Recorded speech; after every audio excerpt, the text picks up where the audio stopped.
I'd like to reconvene the May 24th, 2011 meeting of the Newport Beach City Council. May we have the roll call, please? The record will reflect that all members of council are present.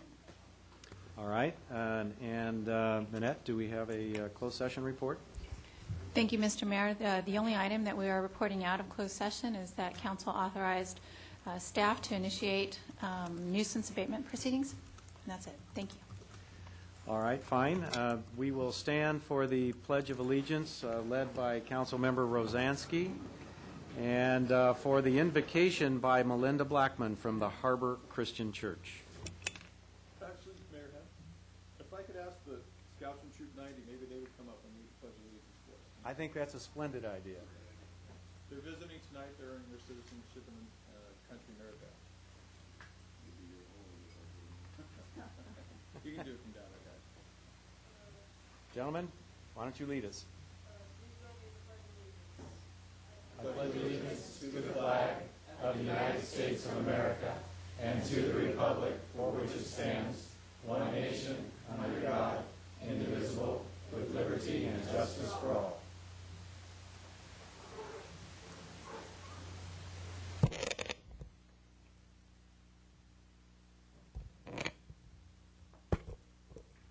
Please reflect with me a moment. O loving Creator, we thank you for the opportunity of meeting together here this evening in unity to be of service and to take action on behalf of our beloved city. Please keep us free from any discord so that harmony and peace prevail throughout this session.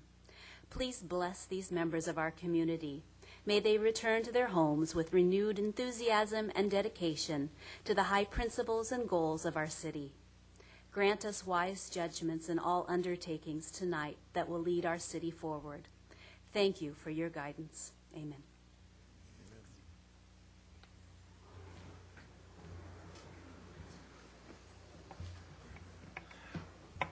Okay. We have a presentation this evening from for the Newport Harbor High School culinary team that has just won national recognition for their ability in the culinary arts. And so we have Stephen Glyer here on behalf of the students, and all of the students, I'm sure, are here. I understand we'll be hearing from Kellen Perham and Jasenia Hernandez as well. That is correct. Thank you, Steve. Mr. Mayor and council members, it's a great deal of pleasure to come from our school district to our city to share with you a very exciting time for us. If the students would come on in. They're right there. Okay. Well, then, come on down. Come on down. Show us your medals. Why didn't they prepare the council's meal? Yeah. You know what? We had cold pizza for dinner in here a minute ago. That's a problem.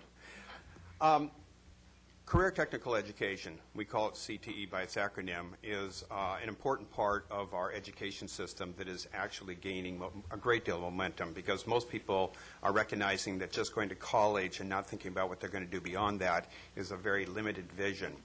And so at our schools, we have a number of what we call CTE pathways. These are either in business pathways or culinary pathways or digital media arts, construction, etc. But through those pathways, students lock into something that's called passion. And I think all of us know how important passion is in our lives, because when we are passionate about what we do, then the job that we do becomes not work but becomes fun. So these students represent a team of people who have locked into what I call passion, and they've done an amazing, they've accomplished actually a very amazing goal. They participate in a national competition by a National Restaurant Association, a competition called ProStart. It's designed for all high school students in the United States. There's almost 90,000 students that compete in that competition. And you have to win at the state level, which this year they took first place both in the management and in the culinary side of the competition. And that allowed them to go to the state. And the state competition was held in Kansas City about a month ago. And for the very first time in the history of all their competitions, no single state had ever won both competitions. let alone one school win competition, and that's exactly what Newport Harbor's students did. So I've asked two of the students to share with you both about the management side of the competition and also the culinary side. So I could have you come forward. Hi, I'm Kellen Parham. I was on the management team, and we competed nationally in Kansas for the National Restaurant. Well, that was the convention. We was just in Chicago, sorry. But in Kansas, we competed nationally for the management, which was restaurant concept development. We created a restaurant concept named Spotlight Park Cafe, and it involved creating an investment perspective, layout, floor plan, design, menu, food costing, creating a board, a 10-minute speech, and then question and answers about management, which was really hard because how do you prepare for that when you've never worked in that kind of situation? But we did under the guidance of our mentor, Nanette McWentor, who just opened her restaurant Stacked in Torrance, opening this next week. But it was an amazing experience, being able to come and talk in front of people, learning to get comfortable, because I think that's something you need throughout your life, being able to stand up for what you believe in. And we kind of had to defend our restaurant during our question and answers. And we just learned how far we could push ourselves, which was pretty far. I'm proud of both of our teams. But thank you. What was the concept, the Spotlight Cafe? What sort of... Spotlight Park Cafe was a full-service casual dining restaurant in a park. We picked Balboa Park by the demographic of being near a amusement park, a zoo. We thought it was a great area. And then it involved being in a park and having one of our main, one of our main attractions was Spotlight Nights. And this is where we have local artists come in and kind of share their passion with our guests, with their music and through their art. And then another idea for them to come into was our picnic baskets made of an insulated vinyl material, and kind of like take away, not so far away, so they're right in the park. This is Balboa Park in San Diego you're talking about? Yes. Oh.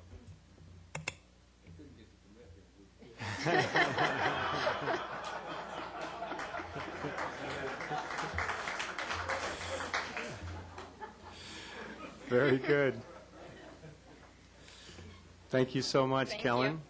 you. Yeah, I would also like to add, usually most of these projects are done by juniors or seniors. The management team is made up of one junior and two sophomores.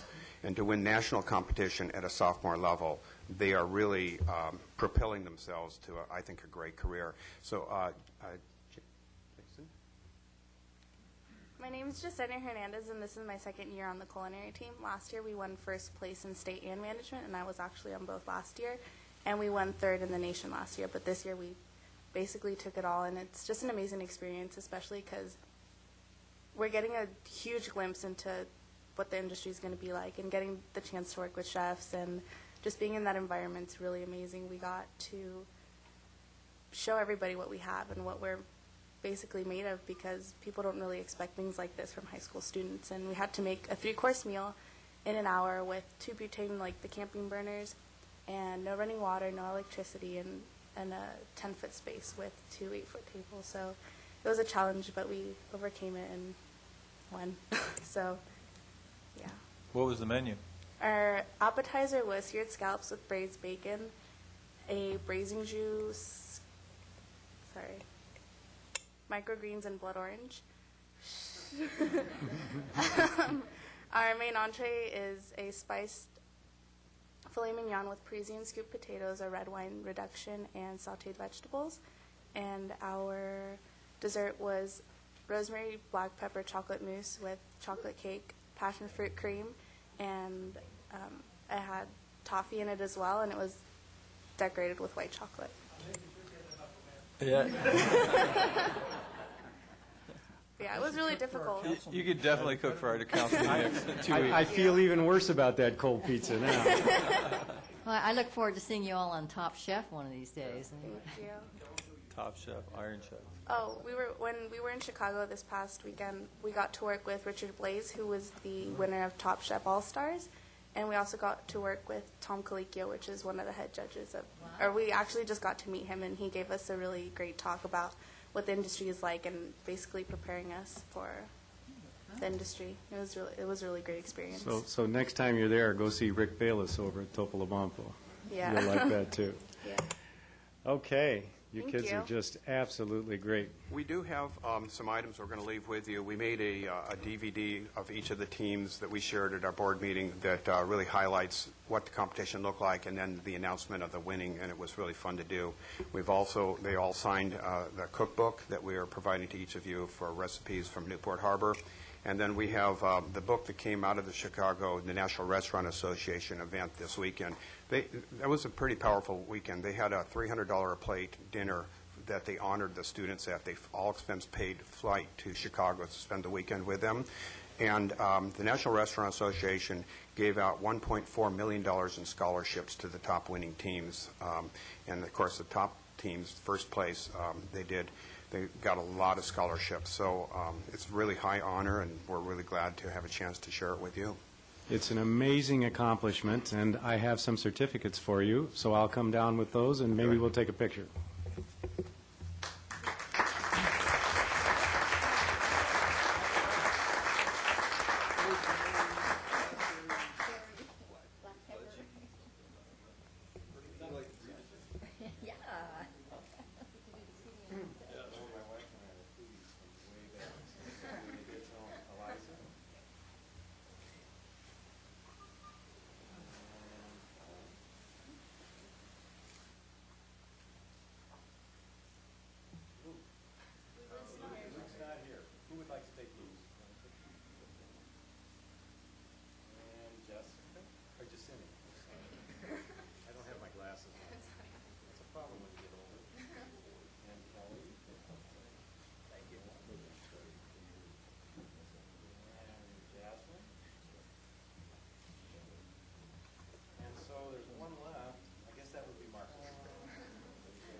Get in the middle here, we'll take a picture, and Stephen, do you want to join us for the picture? Okay. You had a lot more to do with this than I did. Well, unfortunately, we do want to be here, but it goes great.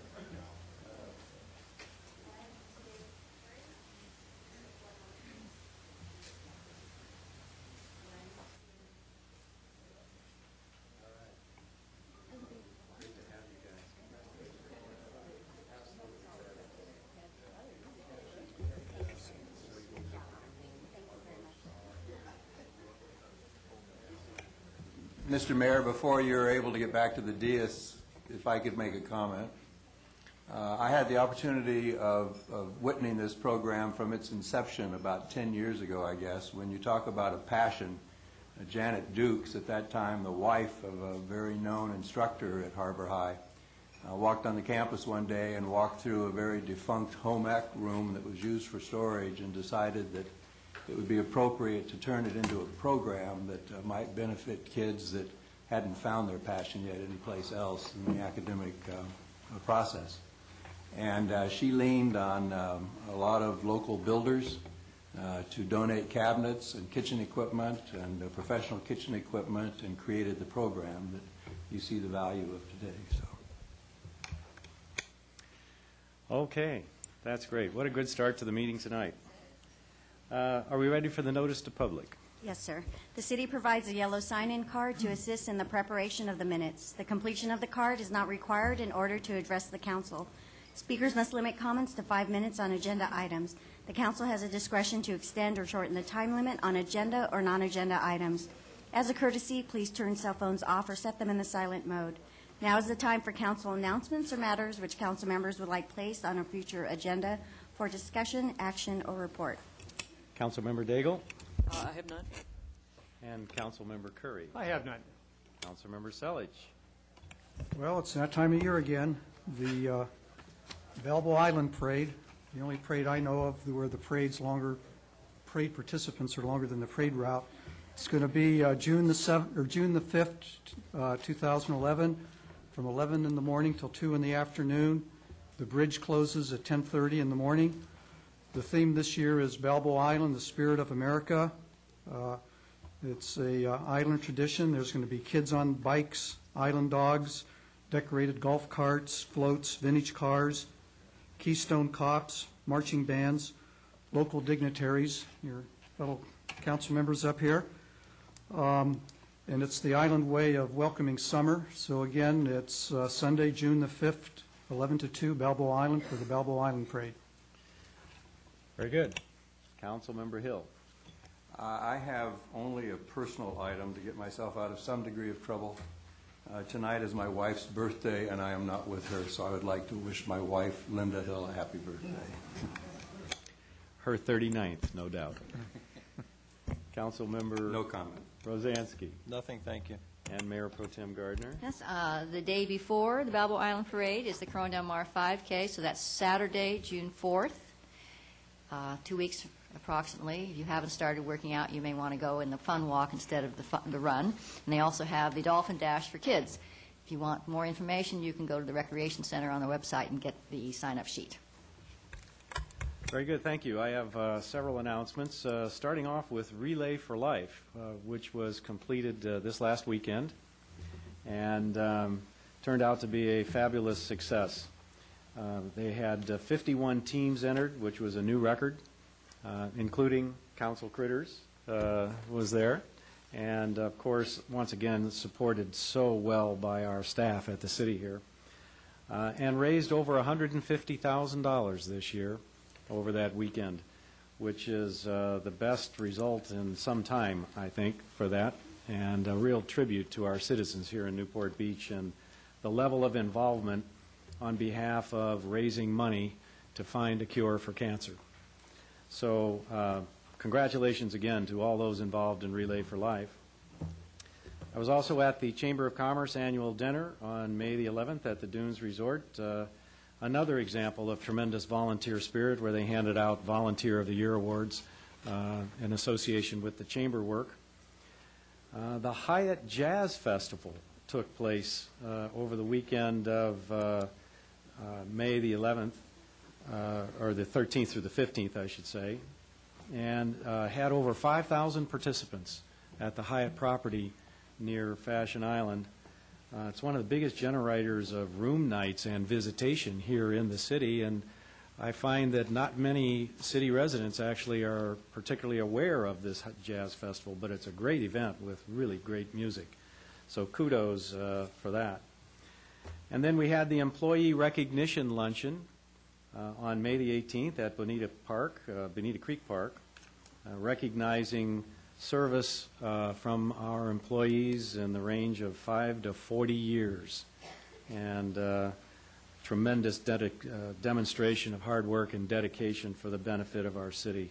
It's always great to go to those events. Leadership tomorrow had their annual event on May the 19th in the Friends Room at the library.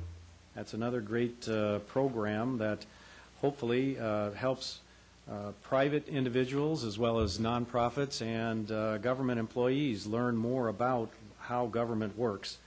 It's a great program. It's been around for a long time, sponsored by the Chamber of Commerce and others. And then we had the Field of Flags ceremony on May the 20th at Lower Castaways Park. You might have noticed if you drove by there were 1,776 flags put up in honor of our military service veterans as well as our first responders, police and fire and lifeguards, both with us and those that have passed. And it's really a heartwarming event. This year we included Costa Mesa along with Newport Beach to help us with that celebration, and I thought that was a very nice enhancement to that event. Then over the next 2 weeks, we will have an athletic awards breakfast at the Radisson Hotel on June the 1st for local high school graduating seniors that have excelled in athletics, again sponsored by the Chamber of Commerce. Visit Newport Beach, that is the Convention and Visitors Bureau for Newport Beach. Will have their annual dinner on June the 8th at the Island Hotel. I'm going to do a Meet the Mayor event on June the 11th at the West Newport Community Center from 9 until 10:30 in the morning. That's Saturday, June 11th. I hope to see lots of people out for that. It's an opportunity to ask me any old question you'd like on any subject other than personal, I guess. And so I hope to see you there. And then Flag Day is June 14th. Fly your flag. It's also my birthday. I never forget that one. There you go. Those are the announcements for today. And so with that, may we have the notice to the public? Consent calendar. All matters listed under consent calendar, items 1 through 10, are considered by the council to be routine and will all be enacted by one motion in the form listed below. The council members have received detailed staff reports on each of the items recommending an action. There will be no separate discussion of these items prior to the time the council votes on the motion unless members of the council, staff, or the public request specific items to be discussed and/or removed from the consent calendar for separate action. Members of the public who wish to discuss a consent calendar item should come forward to the lectern upon invitation by the mayor and state their name and item number. If the optional signing card has been completed, it should be placed in the box provided at the podium. Okay, items to pull. Yes, Dave? Just checking, did you want to make an announcement about a later item on the agenda involving Malarkey's yet, or did you want to wait on that? No, I will wait till the regular agenda item comes up. Okay, Councilmember Hill? Nothing. And Councilmember Rosansky? Nothing, thank you. Mayor Pro Tem Gardner? Number 7. And Councilmember Daigle? No items to pull, but please register a no vote for me on number 5. Okay. Councilmember Curry? No items to pull. And Councilmember Selich? I'm going to pull item number 5, but I'm pulling it just to register the no vote, but I want to do it separately. Okay, so we'll pull item number 5. I have nothing to pull. Does any member of the public have an item to pull from consent calendar? If so, please step down. Okay. Then we therefore need a motion. I move that we move all numbers 1 through 10 with the exception of 5 and 7. Second. Okay. Before we get to the vote, we need to get to read the titles. Okay, do not shoot the messenger, please. Item number 3, there's an ordinance, number 2011-15, an ordinance of the City Council of the City of Newport Beach, approving code amendment numbers CA 2010-013, CA 2011-003, and CA 2010-12 to revise zoning map to change the zoning designation of property located at 6480 West Coast Highway from R2 to commercial general, and to change 6904 and 6908 through 6936 West Coast Highway from R2 to mixed-use vertical. Item 4, ordinance number 2011-16, an ordinance approving an amendment to the North Newport Center Plan Community Development Plan and a code amendment to change the zoning classification from PC 23 to PC 56 for property located at 800, 840, 860, and 880 Newport Center Drive. Item 6, Resolution 2011-42, a resolution of the City Council of the City of Newport Beach establishing a City Council redistricting committee. And item 10, Resolution number 2011-43, a resolution of the City Council of the City of Newport Beach amending Council Policy F2, Reserve Policies. And there's actually no more for the rest of the meeting. Okay, thank you very much. All in one breath. All right, with that then, please vote. The motion carries unanimously. All right, so item number 5 was pulled. Councilmember Selich? Well, as I said, I pulled it so we would have a separate vote. I'm still opposed to it for the reasons stated at the last meeting.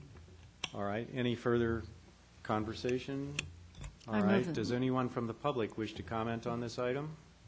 I move the item. Yes, please come down.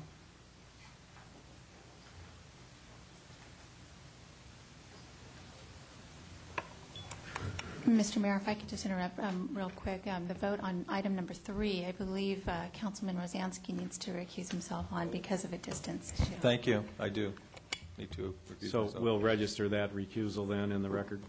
Okay. Thank you. Yes, sir. Please state your name. My name is Brent Barbata, and I live in Newport Shores. I just want to make sure I hit on everything, so I actually prepared something. I'd just like to read it. Certainly, go ahead. Okay. I'm currently a student at UCI studying biomedical physics. I think you guys actually all got my email from Barbada. So I'm not even going to touch on any of those points. It was also published in the Daily Pilot last Saturday. I'd also like to thank Council members Daigle and Selich for opposing this.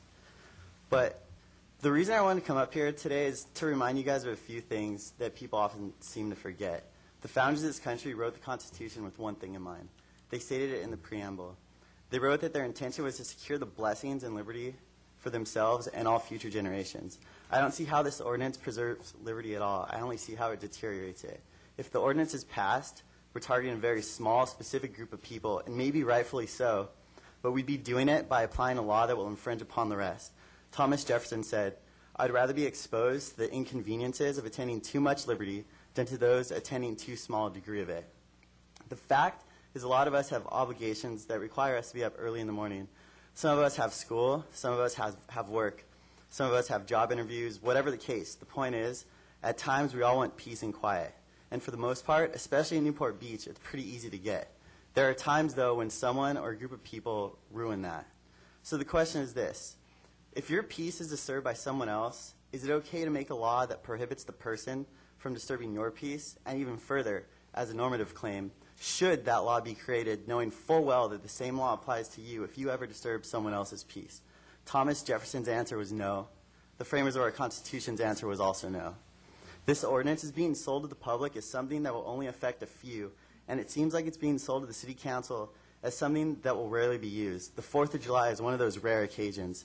But the police already have so much power. Why should we be giving them more power over the community as a whole, just to target a few? Or rather, why should they be given more power 365 days out of the year just to help control one day? Either way, I don't see how they don't already have the tools to accomplish what this ordinance is being sold as to do. A big complaint from the officers seems to be that they're unable to cite particular individuals at loud parties if those individuals do not own or rent the house. That's not true. Under the California Penal Code, Section 415 states that any person who maliciously or willfully disturbs another person by loud and unreasonable noise shall be punished by imprisonment in the county jail for a period of not more than 90 days, a fine not more than $400, or both. What else is left? It seems to me that Section 415 of the California Penal Code is stronger than the proposed ordinance. In this case, 415, the officer doesn't even need 8 people to be at the loud and unruly gathering home. He can start handing out citations if there's 1 or 2 people there. I guess if you want to experiment with the deterrence of a certain activity and fine amount, then go for it.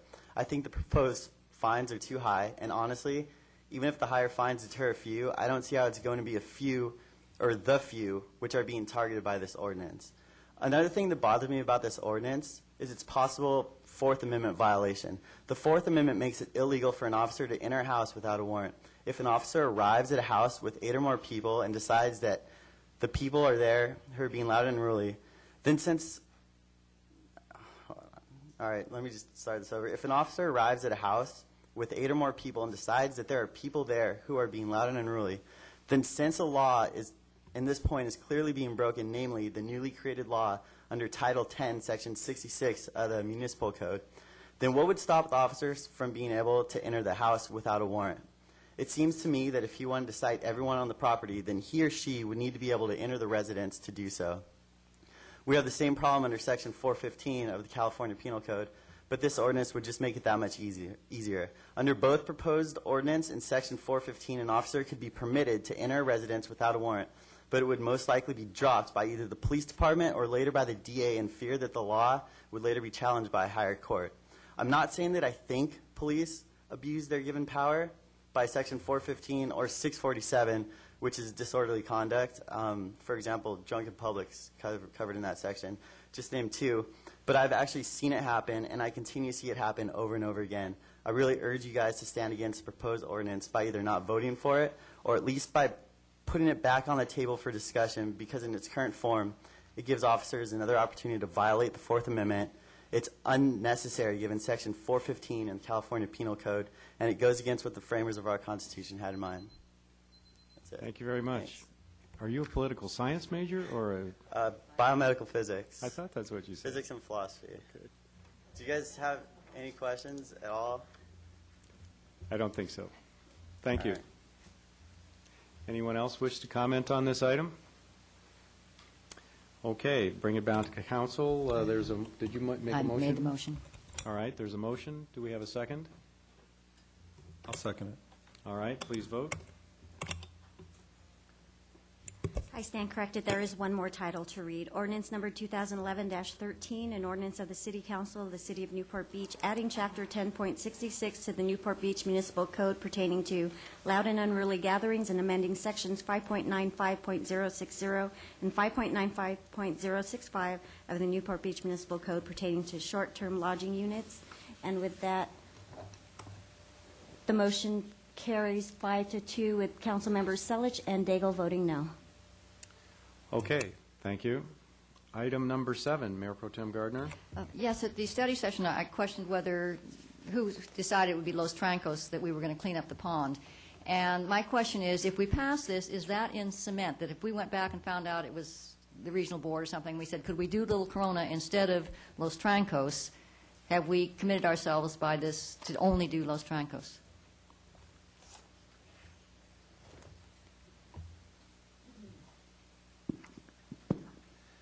Councilmember Gardner, it's my understanding that the grant, all the things that are listed in the grant are part of the project that we've agreed to as part of the grant. So it is in stone. Who set that up, though? Do we know? Because this is to me very sad that we find money to do Los Trancos, which is on state park property and has very few people visiting it, and then we have Little Corona, which is an ongoing problem, which is in our city and does have lots of visitors. So I hope in the future we will be more aware of an issue like Little Corona. Move the item. Okay, do we have a second? All right, do we have public comment on this item? Seeing none, bring it back to council. Please vote. The motion carries unanimously. Okay, thank you. It's time for public comments. Public comments are invited on non-agenda items generally considered to be within the subject matter jurisdiction of the council. Speakers must limit comments to 3 minutes. Before speaking, please state your name for the record. I'm sorry. I thought we had changed that to make. Was I on the wrong side of that vote? It's 5 minutes on. It's only, and it was 3 minutes for the non-agenda items. Non-agenda okay, items, thank right. you. So, public comments on non-agenda items. Does anyone care to make a comment? Okay.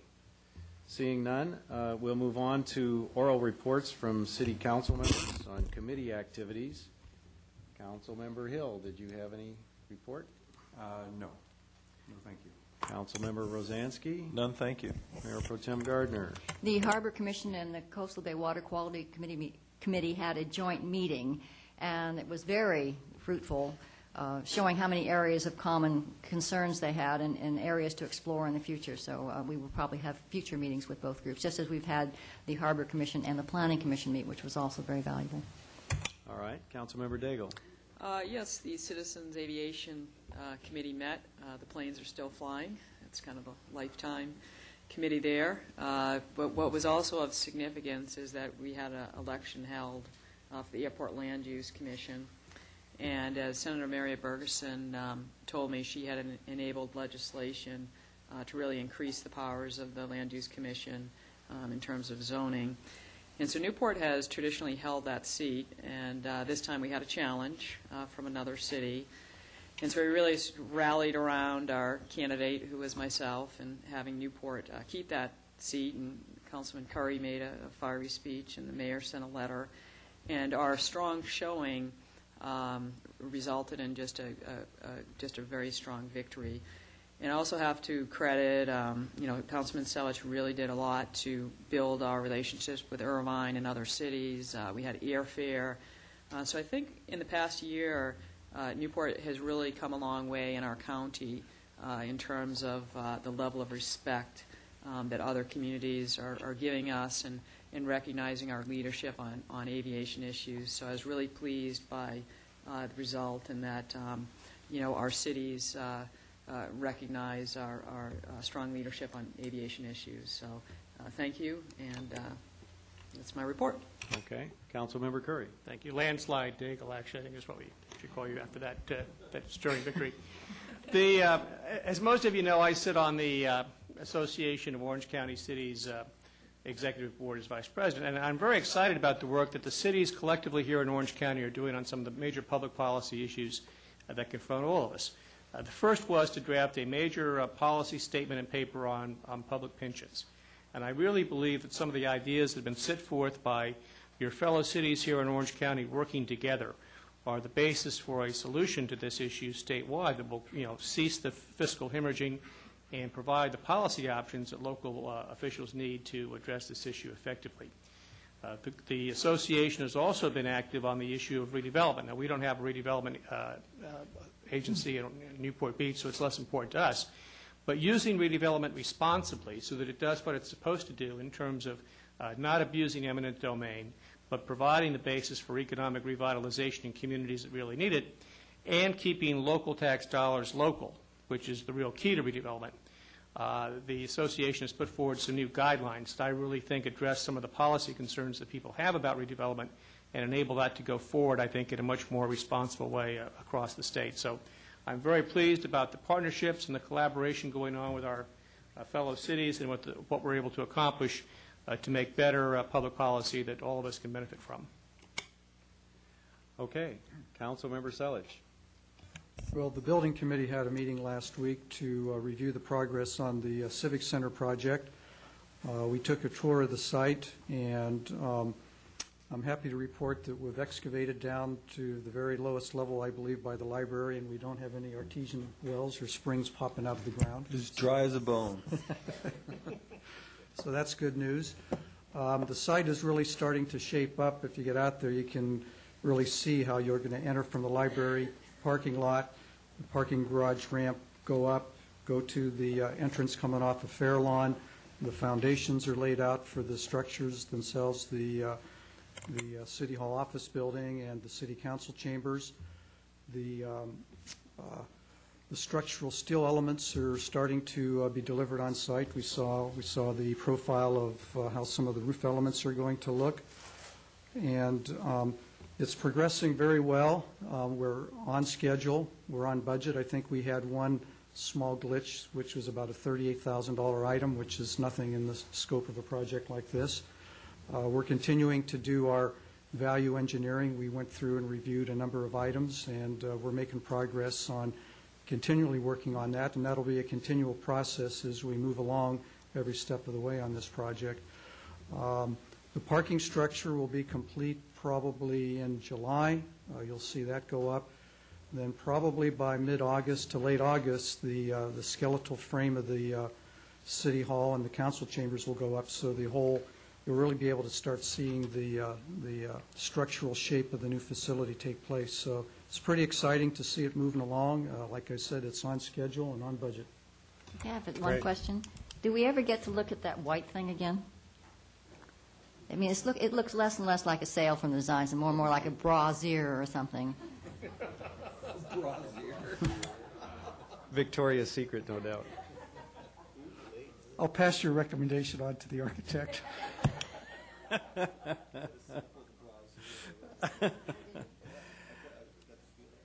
All right. Okay, I think that's enough of that. So I do have two committee reports on more mundane matters. The Neighborhood Revitalization Committee met on Thursday, May the 12th. The primary agenda item was to discuss the prioritization of projects. We had a very good discussion with lots of public input, and the ad hoc committee will take that all under advisement and produce a recommendation for consideration by the City Council at the meeting of June the 28th. And then we will follow on with that, the formation of the Citizens Advisory Panels for the projects that we intend to move forward with first. The next meeting of that group, I understand, will be June the 16th. That's at the council chambers right here from 4 to 5:30. And then on Wednesday, May the 18th, the Tidelands Management Committee met, And we had several very interesting agenda items discussed at that meeting. There was a presentation on eelgrass in our harbor and a potential solution that looks like it's nearing completion here for enabling our residents that have docks that need to be dredged and an eelgrass problem to get that done without having to go through extraordinary expense and trouble and time to do it.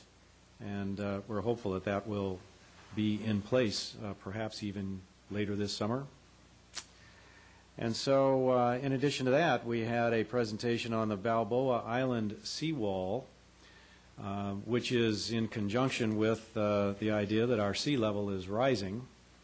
And so we learned a lot about the condition of the Balboa Island seawall, the height of it, which is actually a lot more variable than I had realized, and the inadequacy of it, more than likely, if we have significant sea level rise. It's already inadequate in certain storm and swell conditions.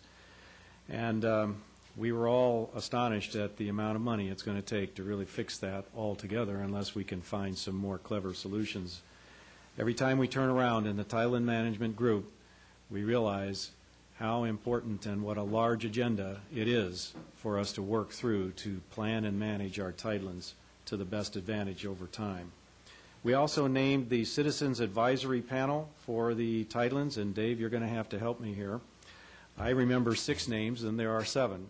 So I remembered Terry Hartman, John Corot, Linda Beimfor, Wynn Fuller, Jerry King, and Jeff Herdman. Come on, Dave. Don Lorenz. Thank you. All right, so that's the Citizens Advisory Panel for the Tidelands Management Group. I think it's a really terrific group, and we're looking forward to their advice and input as we go forward.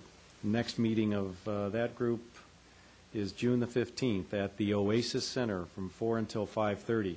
For both of these committees, we invite public input and attendance, and we really look forward to that. And so with that, we are done with the committee reports, and we're on to public hearings.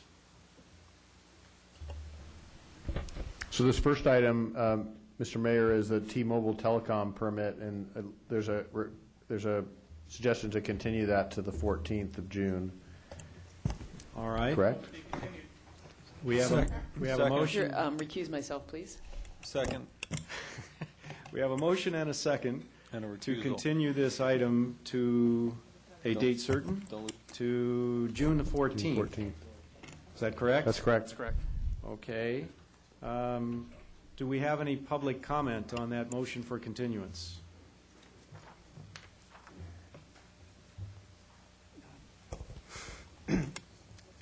Mayor Henn and members of the council, my name is Jim Mosier. I live at a location overlooking the Back Bay where I, like nearly every other citizen of the city, can potentially be impacted by cell site installations. I believe this particular matter came to you because T-Mobile's proposed addition of antennas to the roof of a commercial building would slightly exceed the normal height envelope. And the request for a continuance is because T-Mobile's agent failed to perform the due diligence needed to obtain the required authorizations to use that rooftop from the adjacent building owners, who knew nothing at all about the proposal until receiving the notice of the first City Council meeting that was scheduled back in April. Based on the handout that is available in the lobby, it appears the matter is probably now dead because those adjacent property owners are not going to allow the construction of these antennas. While I am pleased that the owners did learn about the project, the episode raises several concerns. First, that our wireless code is written in such a way that a matter about height variances that would normally be the province of the Planning Commission goes directly to you, the council. And second, and even more troubling, that our wireless code is written in such a way that a similar installation not exceeding the height envelope could have been built adjacent to private residences, with the need for your fellow citizens to be informed of that proposal being left entirely to the discretion of the planner, and with no clear right for the impacted citizens to request a hearing with anyone. I also find it ironic that the private sector could force T-Mobile to be so circumspect in proving they have valid legal rights to use this property when in our city the right to add similar facilities to property in the public trust, such as streetlights, has historically been granted without the clear public approval by the City Council that our charter would seem to require. I hope and trust that in its effort to go from good to great, the newly constituted Community Development Department, in cooperation with Public Works, will be able to bring proposals to you to correct these long-standing problems with the wireless code. Thank you. All right. Does anyone else wish to comment on this item?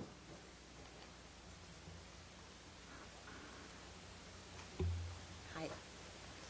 My name is Sharon Hurd, and I'm here on behalf of the Acacia Plaza 2, and it's the office building. I'm in one of the three buildings of which this particular building is a part. We're located, our offices, at 20321 Acacia. The proposal affects the structure at 20311 Acacia Plaza, so it's a gathering of three buildings. Since this kind of came up suddenly to us, and it was never ever cleared through the board meeting or through the association, I'd like to ask that, and we have clearly told them by the letter you probably have in your file, we've indicated to them that we do not plan to ever approve the structure, and it's in violation of the CCNRs governing the behavior and the use of the property. We would just like to ask that this item be taken off your calendar permanently due to the fact that the association of the subject property does not agree with the plan for the antenna or any similar structure of any kind, and we will continue to be in opposition to the plan to construct any type of cell phone tower on this building within our association. It appears to be a waste of the council's time and that of the association's board of directors. Okay. Thank you. Thank you. Any other comment on this item? Bring it back to council. We have a motion and a second to continue this until June the 14th. Is there any discussion? Please vote. With Councilwoman Daigle recusing herself, the motion carries 6-0. Okay. All right. With regard to items 12 and 13 and 14, these are annual reviews of development agreements that need to take place on a regular basis. And I'd like to check and see, just a show of hands from those in the audience here, how many people had planned to make comments on items 12 and 13 and 14, these development reviews? Okay. In that case, I would like to ask the indulgence of council that we consider all three of these items, 12, 13, and 14, together for purposes of public hearing and consideration. I see assent to that. All right, then that's what we'll do. Do we have a staff report that's brief and encompassing? Yes, Mr. Mayor. We have annual development agreement review for North Newport Center, Fletcher Jones, and Pacific View Memorial Park. We have evaluated their progress this year. We find them all three to be in good faith, substantial compliance with the terms of the development agreement, and we ask that the council make that finding for the record this evening. And that's my report. Any questions of staff? Just one on the Fletcher Jones. There was something about public parking for the trails, access to the trails, the Back Bay trails and everything. And is that part of this development agreement, or was that a later? That was a later modification to how the right-of-way is being used to provide a little more queuing space for the cars as they come into the service area. And there is a provision to provide some public parking there at the trailhead. But that's not part of this? It's not part of this, okay. No. Councilmember Curry. Do we need a separate motion for each of the items? Nanette? No, you can consider them together. That's fine. I would move the recommended staff action item to accept these development agreements for items 12, 13, and 14. Second. We have a motion and a second. All right. I will offer public comment here, another opportunity for public comment on any of these three items. Okay. No public comment. Bring it back to council. Please vote. The motion carries unanimously. All right, with regard to item number 15, which is the Malarkey's Irish Pub appeal, I'm on the understanding that the applicant has asked to withdraw his application, and however, I'd like to offer Mr. Morovic the opportunity to address council with regard to this.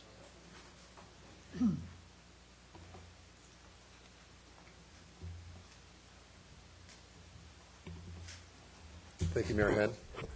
I just wanted to thank Mayor Henn and the City Council, City staff for giving me the opportunity to present my application. I just wanted to acknowledge how accommodating and accessible the City Council and staff have been. I couldn't imagine you guys being more available than I requested. And a lot of good came out of the application. I got a chance to meet some great people. I got a chance to meet the City Council, a lot of members of the city staff, and a lot of members of the community, and just wanted to thank you guys for giving me the opportunity. Great. Thank you, Mario.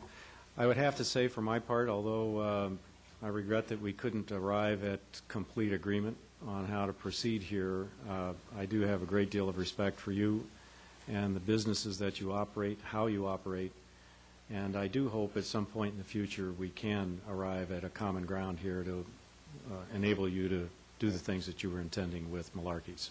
So I'd invite you to do that. I don't think that's going to happen. Just right now it's difficult to make a decision because whatever I accept is going to be life-changing, and maybe at a future time we can come to an agreement. So the door's open? Definitely. All right. Any other comments? Just to be clarified, so the status would be that he's approved based on what the Planning Commission approved, or what's the story here with this? No. No. The entire application is being withdrawn. The application was withdrawn. The Planning Commission did approve it with conditions. It was appealed, and the act of the appeal actually nullifies that approval. Okay. He's withdrawn the application, so he would continue to operate Malarkey's pursuant to the existing use permit and the existing conditions, so there will be no expansion. Let me ask a point of clarification here. Wouldn't it be true that if he wanted to hold out the possibility of using the Planning Commission application, that if he didn't withdraw the application, he doesn't have to use it? It's there for 2 years for him to use or not use? If the council affirmed that decision and approved the use permit, he would have 2 years to vest himself of those conditions, yes. But it would take an affirmative action of the council to approve the project. But why couldn't he just withdraw his appeal but let the Planning Commission decision stand? I guess that's my question, rather than withdraw the whole application. Well, that was the choice the applicant has made, to withdraw the application. That was in the email this afternoon. We haven't taken final action here. He could elect to just withdraw the appeal to the council, keep the Planning Commission action and not use it, and have it in reserve in case he did want to use it. Yeah, but then the residents who are opposed to it would ask us to appeal it or appeal it themselves, and we'd be back in the same place. So that just doesn't make sense. I didn't realize there was any residents opposed to the Planning Commission approval. There was a lot of them that came at the last meeting. Yeah. But it is his right, though. I mean, the decision of the Planning Commission is not binding. He can hold that. I mean, we have an attorney here. Maybe she can opine on it. Sorry, Minette. No, you're correct. It's advisory to the council, so it wouldn't be binding on the council, and the council could vote. The Planning Commission's decision would only be advisory to you. Does that answer your question? Yeah. So Councilman Selich's approach would be an option that the applicant could have. He could say, I'm withdrawing this appeal, and I may or may not act upon the decision or the recommendation of the Planning Commission. That's correct. Can I clarify one point for the record? The appeal was actually filed by Councilmember Hill. It wasn't filed by the applicant. Oh.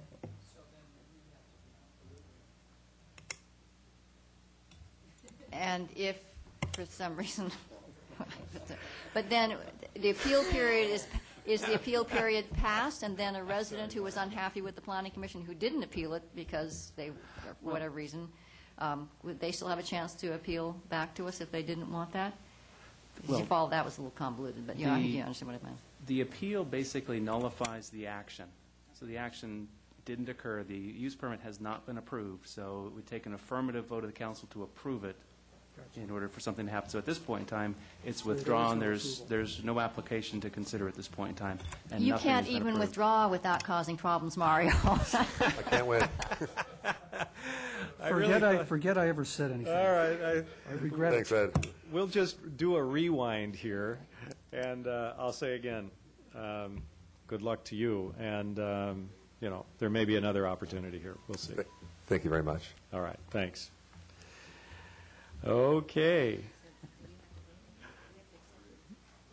As far as I know, since the application was withdrawn, there is no action to be taken by council regarding the appeal. Is that correct? That's correct. At least as of now, my understanding is that the application has been withdrawn.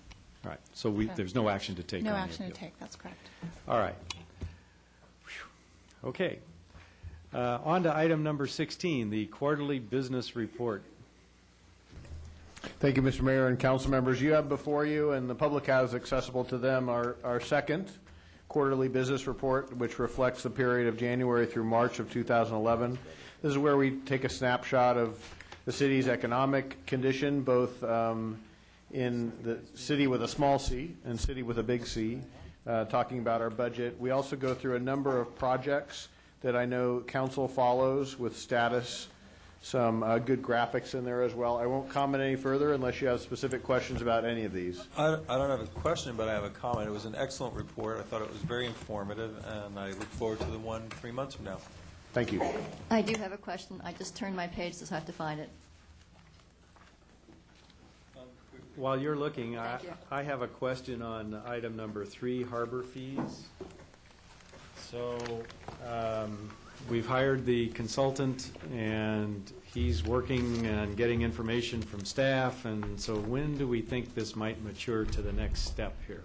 We have his first work product involves Lido Marina Village, and we're supposed to see that next week. Okay, good. Yep. All right. Yeah, I Mayor found Pro Tem Gardner? Number 8, Irvine Company's North Newport Center project. Some of the conclusions that I guess that staff draws are awfully cavalier. And the status today, it says, this included the review of a shadow analysis which showed that the office tower will not add shade to the residential areas north of San Joaquin Hills Road beyond existing conditions for more than 3 hours between the hours of 9 a.m. and 3 p.m., or for more than 4 hours, and that's Pacific Standard Time and daylight time. Well, if you figure how long the sun is up, that's actually quite a lot, and it's added to some shading that's already going on. So for some of those residents, they could be virtually losing all of the sun in their yards during the day, or at least for a third of the time or a fourth of the time. I mean, that's what it says, that it's going to affect the residential areas. And I mean, it is what it is. But I think that is a lot. It is somewhat significant, and I don't think we should be, as I say, quite as cavalier about saying, well, that's only 3 hours, or it's only 4 hours or something. That's if you're a gardener, not a gardener with an extra E, that can be significant. We'll take that into consideration. Yeah, Thank you. so there's my rant. So take that. I did have one other question with regard to item number 5, which is the group homes mini conference. So have we actually set a day for that? I've sort of lost track. I don't know that we've set a date for that, but let me get closer to that and I'm getting a little pick something. anxious. It is getting actually close getting to August. pretty close to August, yeah. So, all right. Any other comments on this item? Do we have any members of the public that wish to comment on this item? By golly, you did a great job with this report. Okay, I believe it's time for motions for reconsideration. A motion to reconsider the vote on any action taken by the City Council at either this meeting or the previous meeting may be made only by one of the council members who voted with the prevailing side. Do we have any motions for reconsideration? Seeing none, we are adjourned. What adjournment? Excuse me. We have an adjournment in honor of, if I can find my paper, Mr. Thomas L. Woodruff.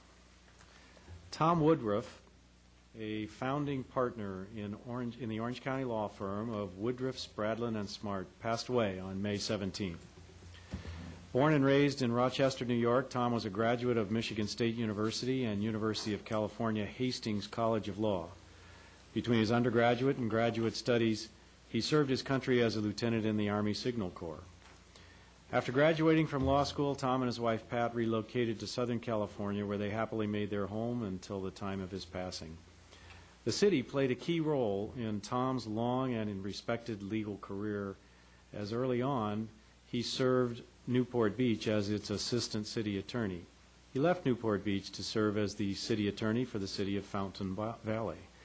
Tom later founded Woodruff, Spradlin, and Smart, where his practice focused on water and wastewater law, and he served as general counsel to the Orange County Sanitation District for more than 30 years. He also voluntarily served in leadership roles for numerous professional and technical associations. Tom and Pat shared a passion for family, faith, and travel, and had the opportunity to see a number of destinations at home and abroad through the eyes of their children and grandchildren. Tom is survived by his wife, Pat, daughter, Kira Urquiaga, and her husband, John, daughter, Kelly, and her husband, Gavin Milner, and his daughter, Shannon Draheim, and her husband, Andrew, and 6 grandchildren. A memorial service and reception will be held on Saturday, June 4th at 2 p.m. at St. John's Episcopal Church in Rancho Santa Margarita. And with that, we are now adjourned.